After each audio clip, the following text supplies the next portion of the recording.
दूसरी तरफ स्ट्रेस का अपना रास्ता है।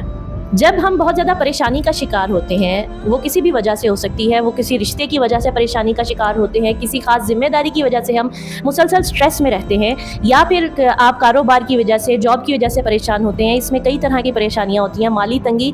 हो या फाइनेंशियल प्रॉब्लम का सामना करना पड़ गया हो, या इसके अलावा किसी भी किस्म का स्ट्रेस जो है जब वो मुस्तकिल और लगातार रहता है तो हमारे बॉडी के अंदर एक हार्मोन पैदा होता है जिसको हम कॉर्टिजोल हार्मोन कहते हैं, जो कि स्ट्रेस के नतीजे में होता है। यहाँ दिलचस्प बात यह है कि जो स्ट्रेस का जो हार्मोन है वो भी एक हार्मोन ही है। स्ट्रेस के नतीजे में पैदा होने वाला जो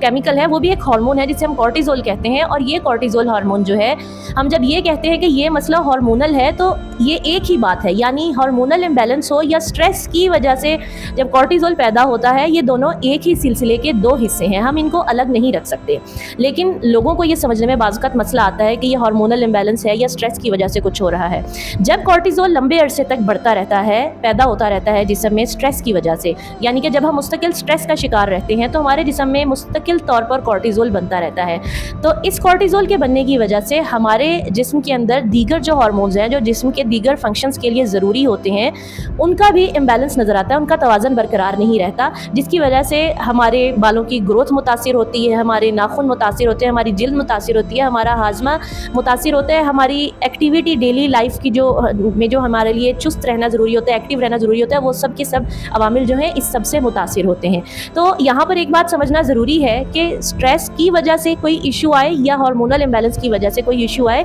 ये दोनों आपस में जुड़े होते हैं। तो हम कह सकते हैं कि स्ट्रेस बज़ाते खुद हार्मोनल इम्बैलेंस की एक बहुत बड़ी वजह होता है।